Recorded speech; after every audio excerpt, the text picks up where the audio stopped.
పశ్చిమ బెంగాల్లో ఇప్పుడు సరిహద్దు ప్రాంతాలైనటువంటి కొన్ని ప్రాంతాల్లో చాలా పెద్ద సమస్యలు ఉన్నాయి. ఈ బంగ్లాదేశ్ పశ్చిమ బెంగాల్లో కేంద్ర ప్రభుత్వం కొంత సరిహద్దు యొక్క సెక్యూరిటీని ఏర్పాటు చేయడానికి పశ్చిమ బెంగాల్ ప్రభుత్వం సపోర్ట్ చేయడం లేదు. అంటే సెక్యూరిటీ కంచెని ఏర్పాటు చేద్దామంటే భూమి ఇవ్వడం లేదు. ఈ విషయంలోనే అమిత్ షా గత 2 రోజులుగా పశ్చిమ బెంగాల్ సీఎంని ప్రశ్నిస్తున్నాడు. ఇక్కడ మమతా బెనర్జీ గనక మళ్ళీ అధికారంలోకి వస్తే ఇక పశ్చిమ బెంగాల్ని కాపాడటం సాధ్యం కాదంటూ మాట్లాడారు. పైగా ఇక్కడ పశ్చిమ బెంగాల్లో విపరీతంగా అక్రమ చొరబాటుదారులకి ఈవిడే గ్రీన్ కార్పెట్ వేసి మరి ఆహ్వానం పలుకుతుందన్న విధంగా మాట్లాడితే ఇప్పుడు అది మమతా బ్యాగింగ్ మండుతుంది. ఎందుకంటే ఈ సంవత్సరం ఎన్నికలు ఉన్నాయి. ఈ సంవత్సరం ఏప్రిల్లో కానీ మే నెలలో కానీ ఎన్నికలు ఉన్నాయి. ఆ ఎన్నికలకి ఎలాగైనా సరే గెలవాలని ఈవిడ తాపత్రయం. కానీ బీజేపీ ప్లాన్ ఏం చేస్తుందో అర్థం కావడం లేదు.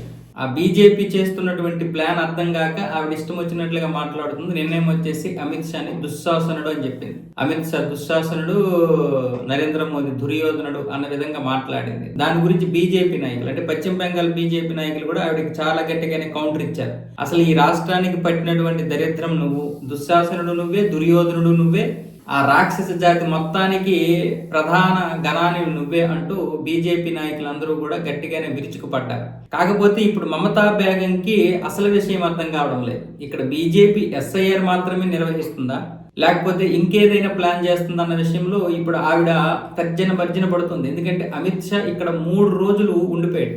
3 రోజులుగా పశ్చిమ బెంగాల్లో అక్కడే మీడియా కాన్ఫరెన్స్ నిర్వహిస్తున్నాడు. అలాగే బీజేపీ నాయకులు ఉత్సాహపరుస్తున్నాడు. దాంతో ఏం జరుగుతుందో అర్థం కావడం లేదు ఆవిడకి. ఎందుకు బీహార్లో జరిగినటువంటి ఓటమి మామూలు ఓటమి కాదు ప్రతిపక్షాలకి. పైగా బీజేపీ అఖండ విజయం సాధించింది. అక్కడ కూడా ఓట్ల ప్రక్షాళన జరిగింది 68 లక్షలు. అలాంటిది ఇక్కడ 1,93,00,000 ఓట్ల ప్రక్షాళన జరగబోతుంది. అంతేనా, ఇక్కడ అక్రమ చొరబాటుదారుల గురించి మాట్లాడి హిందువుల్లో యూనిటీ తీసుకొస్తున్నది బీజేపీ.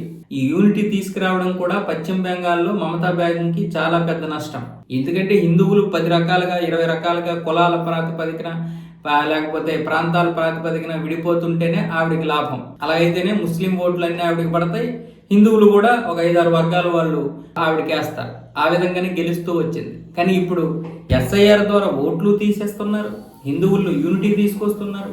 ఇక పశ్చిమ బెంగాల్ కూడా బీహార్ లాంటి పరిస్థితి ఎదుర్కోవాల్సి వస్తుందా అనే భయం కూడా ఇప్పుడు ఆవిడలో ఉంది. ఆవిడ గనక ఓడిపోతే ఇక తన జాతి, ఈ నరరూప రాక్షస జాతి అంతా కూడా అంతమొందించేస్తారేమో అనే భయం కూడా ఆవిడలో ఉంది. అదే గనక జరిగితే ఇక ఎప్పటికీ నేను గెలవలేను అనే భయం కూడా ఆవిడలో ఉంది. అంటే పోనీ ఇన్ని రోజులు అధికారం చేపట్టి ఏం చేసిందా అంటే పశ్చిమ బెంగాల్ని బంగ్లాదేశ్లో కలిపేయడానికి చూస్తుంది తప్ప ఒక్క విషయంలో కూడా జాతీయ భావజాలం లేదు ఆవిడకి.